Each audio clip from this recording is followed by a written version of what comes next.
Hello guys, my name is Ashu Soni and welcome to my channel. तो कैसे हैं हमारे देश के वासी और हमारे विदेश के वासियों।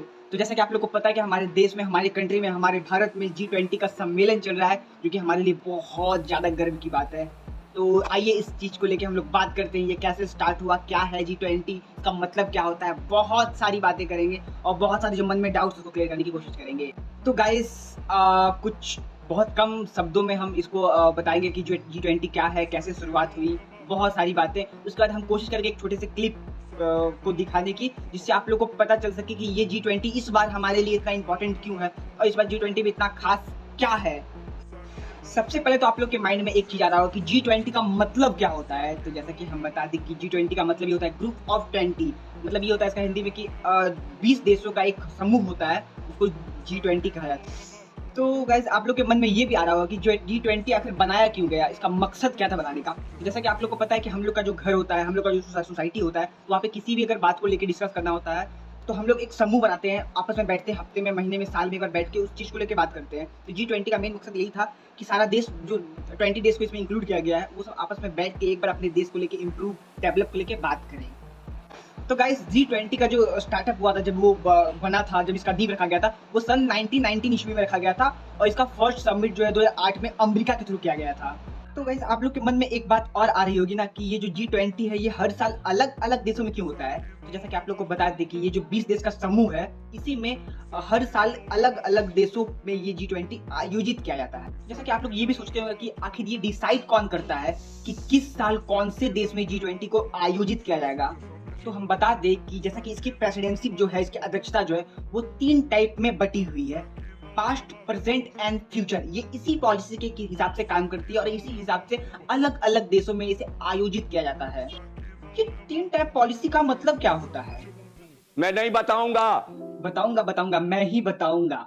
जैसा कि आप लोगों को पता है, इसे 3 टाइप में बांटा गया है, पास्ट, प्रेजेंट एंड फ्यूचर। तो जो पास्ट में 2022 में इसे आयोजित किया गया था, वो इंडोनेशिया ने किया था, और प्रेजेंट में हमारे देश को, भारत को मिला है, और एज ए फ्यूचर में इसे 2024 में ये ब्राजील में इसे आयोजित किया जाएगा। ये जो प्रेजेंट, पास्ट, फ्यूचर की पॉलिसी है, ये ऐसे ही रन करते रहती है और इसी के तहत, इसी पॉलिसी के तहत अन्य देशों को इसकी अध्यक्षता मिलती है। साल 2023 यानी कि इस साल G20 की अध्यक्षता हमारे देश भारत को मिली है, जो कि ये न्यू दिल्ली में प्रगति मैदान में इसे आयोजित कर रही है।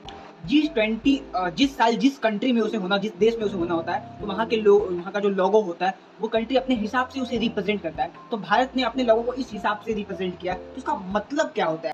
तो जैसा कि आप लोग देख रहे हो, इसमें 3 रंगों को दर्शाया गया है, जो कि इसमें केसरिया, सफेद और हरा है, जो कि हमारे राष्ट्रीय ध्वज को इस दर्शाती है। और इसमें हमारे राष्ट्रीय फूल जो कमल है, वो भी इसमें दर्शाया गया है। इस कमल के फूल में 7 पंखुड़ियों को दर्शाया गया है, जो कि हमारे विश्व के 7 द्वीपों को दर्शाती है। और साथ ही साथ हमारे देश का एक प्यारा सा उसमें मैसेज भी दिया गया है, वसुदेव कुटुम्बरम, जिसका अर्थ होता है one earth, one family, one future. तो आइए जानते हैं एक छोटी सी वीडियो की मदद से कि इस साल भारत G20 को किस तरह से आयोजित कर रही है न्यू दिल्ली में।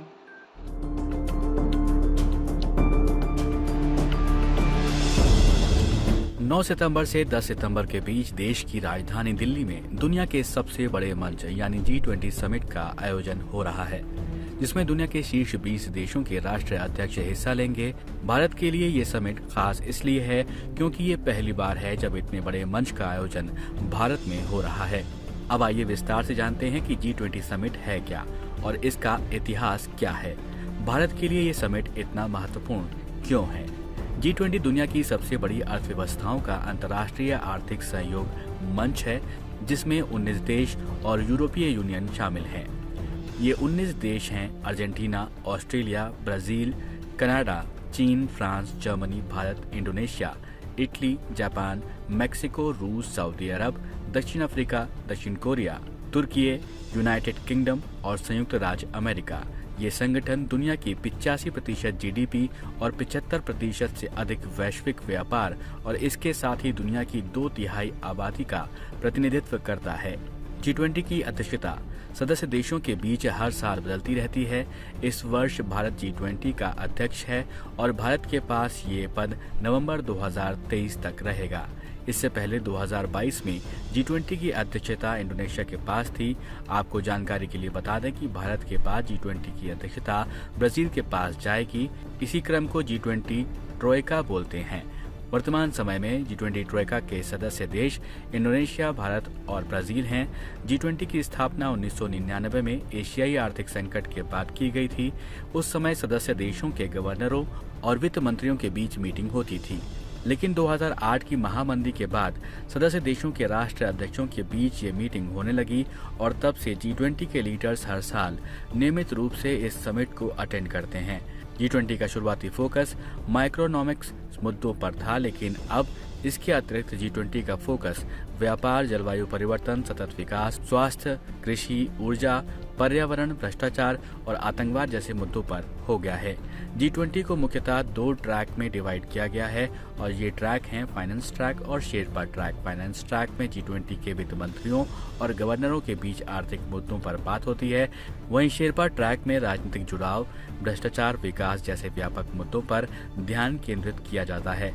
अब आइए जानते हैं कि भारत में हो रहा G20 शिखर सम्मेलन इतना खास क्यों है। भारत में 18वें G20 शिखर सम्मेलन का आयोजन हो रहा है, जिसमें दुनिया के शीर्ष 20 देशों के राष्ट्र प्रमुख भारत आ रहे हैं। इसके अतिरिक्त भारत ने 9 अन्य देशों को भी इस समिट में आमंत्रित किया है और ये देश हैं बांग्लादेश, मिस्र, Mauritius, Netherlands, Nigeria, Oman, Singapore, Spain और UAE। भारत अफ्रीका यूनियन को G20 का सदस्य बनाने की प्लानिंग में है, क्योंकि साउथ अफ्रीका को छोड़कर अफ्रीकी महाद्वीप का कोई भी देश। तो आई होप गाइज ये वीडियो आप लोग के लिए बहुत मददगार हुआ हो और आई थिंक आप लोग को बहुत अच्छा लगा हो। तो thank you so much guys यहाँ तक हमारी वीडियो को देखने के लिए। और जो न्यू है प्लीज़ वो सब्सक्राइब करें, बेल आइकन को प्रेस करें और जो घंटी उसे प्लीज़ बजा दे। थैंक यू सो मच इतना सारा प्यार देने के लिए।